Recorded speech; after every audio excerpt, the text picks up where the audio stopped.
Beast Quest is a children's book series made for children of the ages of 7 to 9. Or 8 to 12. One of them, I don't remember. It's been a while since I've been in the bookshop in the children's section. A very long time, might I add. It's been ages. But, anyway, what I'm saying, Beast Quest is a children's book series. Strictly aimed for children. But reading the entire series as thoroughly as myself, Lucas Green, and Jack Griffin have, we can all agree that this is a very dark series. There are a lot of dark moments here. So many dark moments to the point where sometimes I have personally questioned, is this suitable for children?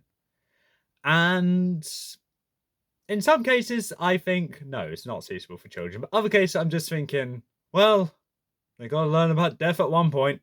So, yeah. Beast Quest can get dark at times, and this is what this video is about. This is my top 10 darkest moments from Beast Quest. This was originally going to be top 10 mistakes made by Tom, but then Tom didn't make many mistakes, and most of them were when he was corrupted. And then I was like, okay, top 10 darkest moments from Tom, and then even then, I struggled to even get 5. So then I was like, okay, let's go to the next best thing. Top 10 darkest moments from Beast Quest. This is the second video that was requested by Lucas for his birthday. And, yeah. I don't know what else to add on there. I would like to say a very big thank you to Jack Griffin for helping me out with this list. Because honestly, I would have never have thought about some of these things. But, yeah. With the top 10 here, this is just moments that stuck out to me to be relatively dark. But something that I have also done is that I try to veer away from stuff which are similar in a few aspects. And whilst I've succeeded in some cases, others I have not. But I try to stay away from like repeat entries. Like, for example, I can mention one transformation beast and then be like, okay, that's number 10. Number 9, another transformation beast. Number 8, another transformation beast. They're all dark. All the transformation beasts are dark, but I'm not going to mention all of them, because then where's the fun in that? I like to give myself a challenge and make myself upset by constantly thinking about dark moments from a children's book series. I'm not doing this video again. So please bear in mind, this is my opinion, and it ultimately comes down to what I see as the darkest moments in Beast Quest. If you feel like I missed anything, please comment below what you think I missed. But right now, this is what I see as the top 10 darkest moments. In 10th place, we have Tempra's whole gimmick. Now, you're probably thinking, Tempera is a dark beast. Yeah, okay, I'm aware he looks a bit odd. Not really much of a intimidating beast, might I say. But let me explain to you this. Can you imagine you come across Tempera, it touches you with one of its tentacles on the forehead, and then everyone around you forgets you even exist. It's almost like you get erased from existence without getting erased from existence, and then you go around trying to talk to people that you know, but they don't know you. That's a terrifying thing when it actually happens. The force of it, some people will be like, oh, I'll be fine. But then when it actually happens, you start panicking and realize you got nowhere to go. You got no one to go to. And the fact that this almost happened to Tom in that special, I'm just thinking, I would have loved to actually see the result, but I'm also thinking it's a good thing that it didn't happen, because that would be a really dark ending for a Beast Quest book. Anyway, moving on. 9th place, we have Sanpeio's death. Now, this is the only singular character death which I'm going to mention here. And for me, Sanpeio sticks out as the darkest for 2 reasons. One is that it has a whole chapter dedicated to it in Virak, where Sanpeio meets his demise by the claws of Virak. And then then a few chapters later, Rhea finds out about her father's death, and she shows a twinge of pity, but not the kind of pity that you'd expect someone to show when they find out their dad is dead.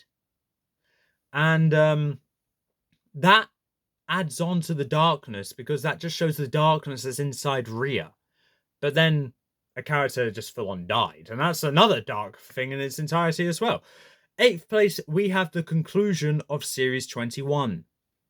Well, the way I originally thought it was, which is darker. But then you also got how Series 21 ended. So, how I thought Series 21 ended, Tom Sparta kicked Malvel into the underworld, otherwise known as Hell. I don't know if I can say that word, so I'm not going to say that again. But the underworld.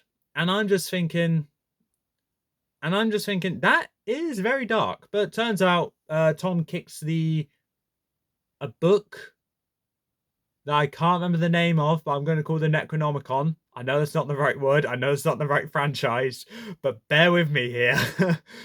He kicks that into a rip in the earth that links to the underworld. And Malvel dives for the book, but falls in. That's dark because he falls into the underworld, otherwise known as the other, which I'm not going to mention. But then you also got the beforehand, when Malvel's whole plan for that season is letting Tom kill 4 beasts just so the gateway to the underworld, I can't say that other word, will open. That is dark. That is dark, and I feel like that, of all dark moments on here, is just glossed over because Series 21 is sandwiched between a very popular series of Series 22 and a criminally unpopular series of Series 20. Then again, I'm one of the people that don't like Series 20, so hey ho. But yeah, Series 21's conclusion is the dark moment for that.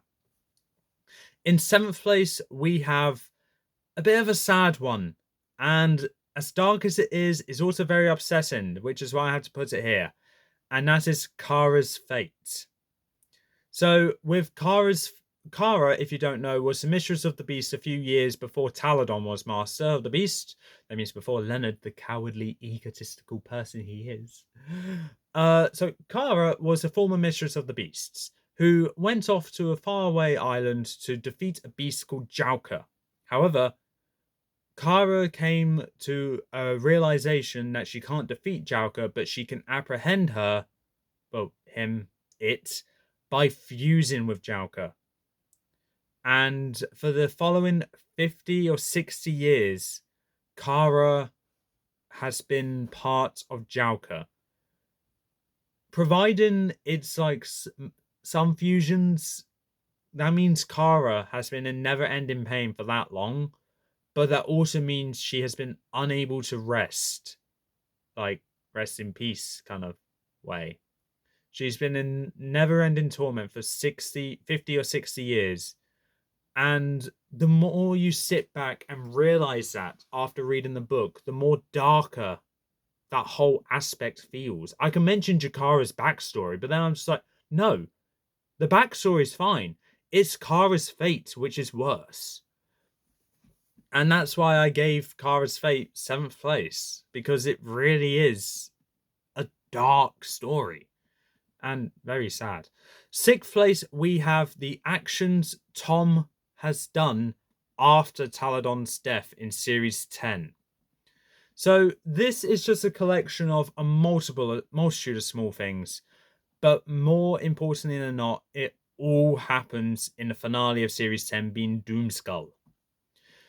So after Taladon died in the book 5 of Series 10, Tom mercilessly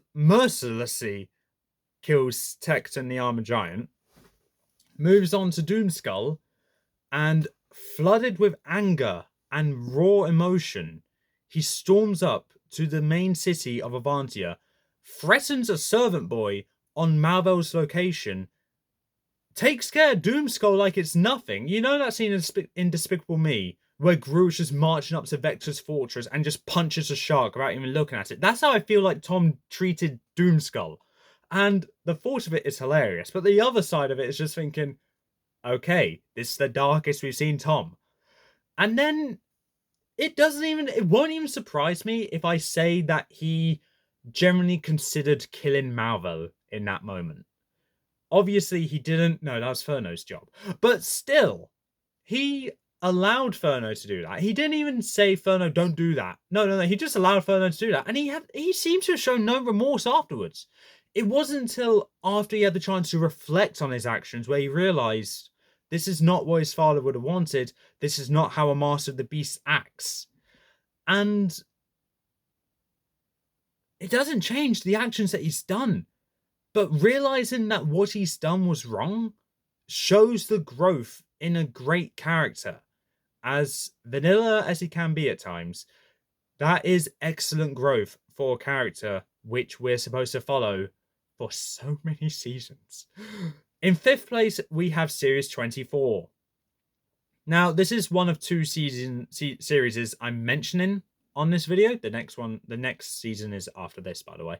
So, Series 24, I'm putting down in 5th place due to the fact that Tom is corrupted for the entire time. And throughout moments of the first 3 books, he has a shred of humanity where he's actually questioning his actions, but then instantly goes back to the dark side. And that is one thing. And then you go to book 4, and then that darkness goes from a, call it a 2, call it a 4, maybe a 5, and it gets shot up to a 7 or an 8. I'm sorry, I wasn't ready for that. And then Tom has a battle against his inner self, against Krokol. The mental form of Krokol against Tom is something which is dark when you think about it, but then you realize that the physical form of Krokol, which is Tom, is fighting Alina, and Tom has control over that as well, if that makes sense. But I don't know how to explain this. But it ends with Tanner getting involved, which is a good thing, don't get me wrong, but it just leads me to question, would Tom have actually beaten the mental form of Krokol without Tanner? I don't believe he would. And that is dark. That makes it dark to me, really. The whole aspect of Series 24 is dark, and it just shoots up to an 8 in book 4. 4th place, we have Series 13. To be fair, if I mention one dark series, I gotta mention the other. Series 13 to me is a lot darker than Series 24 for 2 reasons. 1, there's more books, so there's more opportunities to be dark, and it starts getting dark. Well, it starts getting dark at book 1 with Skurik's whole backstory, but then you go to book 3 where it takes a drastic turn with Slivka. Series 4, the corruption starts happening. Book 4, the corruption starts happening, and then in book 6, Koba. And I don't think I need to mention Koba. Koba has so many dark moments, it can fill a library. Well, to be more exact, I actually filled an entire tournament of Battle of the Beasts. Thank you, Koba. That was a very fun tournament to do, by the way. But with the way that I can describe how dark Koba as a beast is, just watch the transformation takedown of Battle of the Beasts. See how I narrate Koba, and you could tell that I got inspiration from the glitch indie show Murder Drones, but you can tell I also got inspiration from his actual book as well. And that's what leads to how I believe he's the darkest beast of all of them. But then you also got the rest of Series 13, where Vermok, Linka, and Slivka starts Tom's whole corruption, his doubts. Koba grown stronger with all the doubts, by the way. But then you also got Slivka's... No, oh God, why are there so many beasts in Series 13? Skurik's whole thing about abducting children, that is questionable in so many levels. But then you got Targro's whole gimmick as well, which is also very dark. I recommend you guys reread Targro. That is the dark beast. Very looked over, by the way. I do think he deserves more recognition. Then Slivka, Linka, Vermok feed on the doubt. They bring doubt in. Vermok is darker than all 3 of those beasts, by the way. And then Koba comes in, knocks Vermok out the way, and takes the darkness from an 8 to an 11. This is the darkest series of Beast Quest, and no one is going to change my mind there. But the stakes do reach that height, which was missing in Series 18, which is why I don't like Series 18, but I'm diverting from topic again. Third place now, we got Mortax's death. The only beast death which I'm going to mention individually here, and if I had to mention any beast death, I had to mention Mortax. And is it really a surprise? Like, do we remember how Mortax died in his book? If not, let me remind you. Big gladiator-like beast, down on the ground, dominated by Tom. What does Tom do? He goes through Mortax's exposed heart and rips it out of his body. It's a small scene, but it's so dark. But then you got the whole fight scene leading up to it, where Silver and Storm are being easily defeated by Mortax. Alina's pointing a bow at Tom. Petra is just watching the whole thing, loving it. And then you got the good beasts of Avantia, Furno, Sepron, Arctotagus, Nanook, and Epos, all fighting each other. That was the inspiration for Battle of the Beasts, by the way. But the entirety of the second half of that book is some of the darkest pages in the entirety of Beast Quest, and that is why I love that beast, by the way. Love the book, love the beast. Fantastic. And then the death on top of Mortax is so dark and so grim. I love it so much. Oh my god, I need to test if I'm alright soon. Second place, we have can I say that word? It begins with M. Well, Malvel's I don't know if I can say that word. The people Malvel has taken care of, I put together as one entry for darkness. And when I say dark, and when I say taken care of, I mean sent to the spirit realm upstairs, if you know what I mean by that one, or the Isle of Ghosts. Yeah, we'll go with that one. Okay, it's obvious what I'm referring to here. But the people that Malvel has taken care of, I'm referring to Mark in Series 7, at the start of Series 7, where he just shoots him down with a magical beam in cold blood. Beric, where Beric was going around the Isle of Ghosts in Series 20, and just so Malvel can have a physical form, he takes Beric's. And then Kato, that someone who a wizard that he encountered on the Isle of Ghosts, turned into a tree, and then when Kato came out of the tree, he merged with Okira. That is dark, Malvel. And not to mention, Kato still gets taken care of afterwards. And that was the nice way for him to go. Those are just 3 of the people that he's taken care of. I know he's taken care of other people in that way, but those are the darkest ones in my opinion. One for cold blood, one for full on taking their body, and another for merging them with their best friend and then making the hero have to take care of him. Air quotes. I'm being very careful with not using that word beginning with M. If you know what the word is, you'll know why I'm not going to say it. But there is, out of all the dark moments, there is only one which I knew was going to be mentioned, and one which I knew had to be the top one. Well, number 1. So the darkest moment in all of Beast Quest was actually the first one to happen out of all of these books that these actions happened in. And I'm of course talking about Seth's transformation. Seth as a character, I would say, is arguably quite tragic. The entire time he's been mistreated by Malvel, berated, belittled, and quite frankly had Tom beat him 6 ways to Sunday.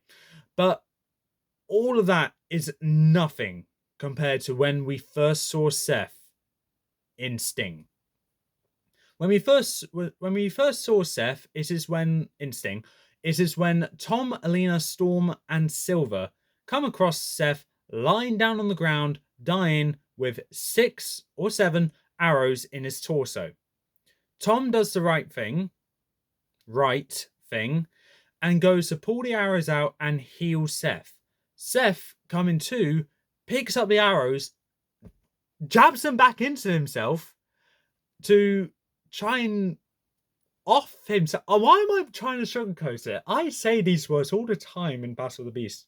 But he tries to finish the job, let's say, but Tom doesn't allow him. And by the time Tom has not even finished saving him and Seth hasn't finished finishing the job, Malval appears and says to Seth, as punishment for being able to not deal with that brat known as Tom, you are to be cursed. And he changes Seth into Sting. And the entire chapter, with the detail that's said in it, the imagery that's shown, this was no competition on what the darkest scene in Beast Quest was going to be. I knew it had to be that scene. That moment in particular is what made Beast Quest to be so dark. And it's very fitting that Series 3 is called The Dark Realm. But that is, in my opinion, the darkest moment from all of Beast Quest. If you could think of something different, please let me know. I would love to know. I'd love to get that imagery out of my head. But with that being said, that's all for this time. If you like what you saw, leave a like, leave a comment, don't forget to subscribe, press the little notification bell down in the corner below, and I'll see you next time. Happy birthday, Lucas. I hope you enjoyed these videos.